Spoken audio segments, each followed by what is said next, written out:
Assalamualaikum warahmatullahi wabarakatuh. Izinkan saya mempresentasikan penjelasan pengertian tentang alat analisis resiko dan merincikan apa saja alat analisis resiko. Pertama-tama, perkenalkan, nama saya Anthony Requin, NPM 186120101006, semester 5.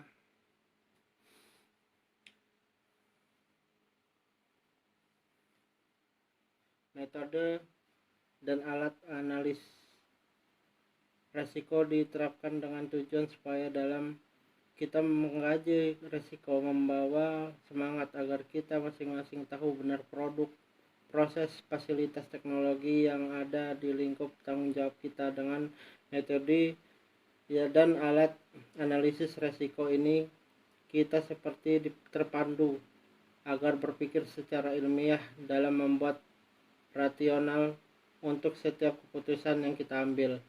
Di bawah ini akan saya rincikan serta jelaskan terkait dengan apa saja alat-alat analisis resiko. Basic Risk Management Facilitation Method. Ini adalah alat bantu yang saya yakin setiap proses kegiatan dalam sebuah organisasi, usaha, apalagi yang sudah menerapkan sistem manajemen modern, pasti dalam keseharian akrab dengan paling tidak salah satu dari alat ini. Sesuatu yang mungkin saya sebut sebagai model agar kita lebih mudah melihat sebuah cakupan ruang lingkup flowchart mungkin adalah hal yang biasa kita buat dalam memodelkan sebuah alur proses. Check set biasa kita lakukan untuk memadu, kita membuat daftar kegiatan atau segala macam hal agar lengkap, tidak ada yang terlewat, dan mencakup semua hal yang dibutuhkan. Proses mapping berguna untuk kita menetapkan sebuah alur input proses output, terutama bila alur kegiatan kompleks dan rumit. Cause and effect diagram, atau biasa kita menyebut dengan diagram tulang ikan. Bila Anda bisa terlihat dalam kegiatan semacam QCC, Quality Control Click, atau tim problem, mungkin sudah terbiasa dengan alat ini. Nomor 2, Vulture Mode of Analysis, kalau disingkat VMEA.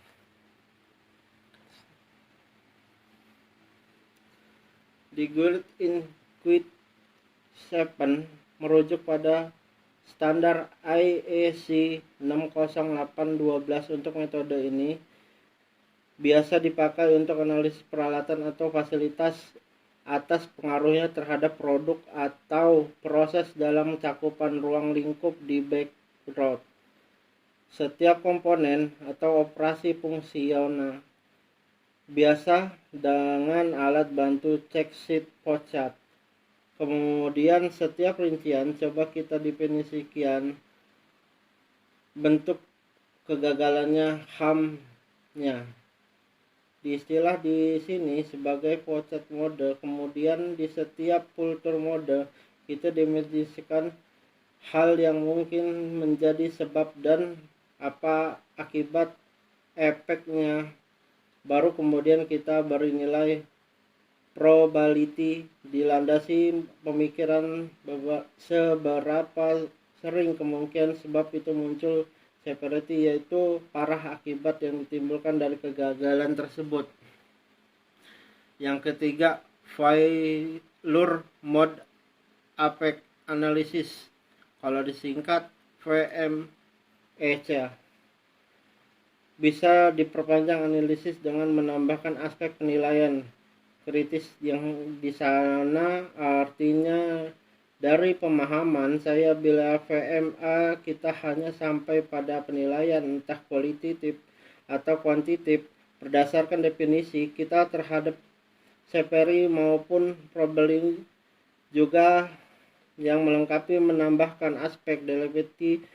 Dengan VMECA didorong agar kita semakin mendefinisikan resiko sehingga ditemukan daftar resiko yang bersifat krisis, hal yang seharusnya paling kita pelototi. Jadikan proses untuk kita melakukan mitigasi sehingga angka resiko bisa menerima. Yang keempat, Vol Tree Analysis, kalau disingkat VTA. Detailnya bisa melihat standar IECA 61025.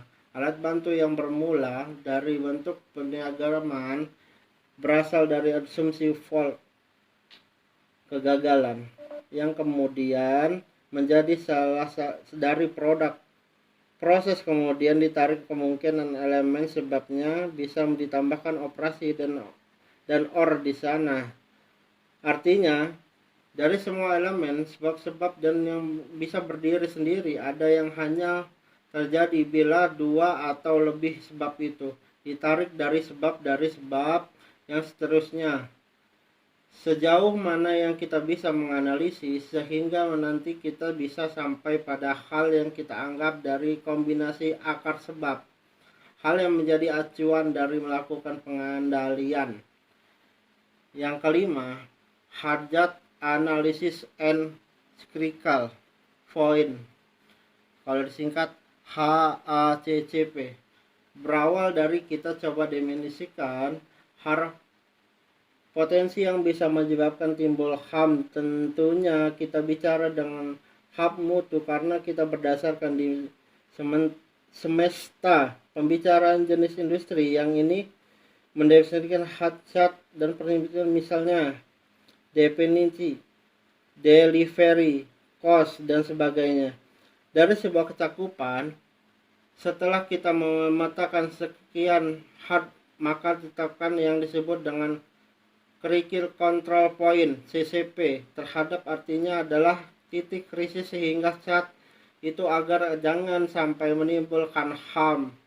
Kemudian tetapkan batas operasional dan batas krisis dari setiap CCP tadi, bisa kuantitatif atau kualitatif. Kemudian buat sistem agar CCP selalu termonitor. Buat sistem atau produser yang kemungkinan melakukan koreksi atau batas tertentu sebelum batas krisis tertentu. Lakukan pembuktian kebersihan masam bahwa sistem produksi di atas efektif, upaya dokumentasi dan rekaman terhadap kejadian. Begitulah presentasi saya. Saya akhiri. Terima kasih. Wassalamualaikum warahmatullahi wabarakatuh.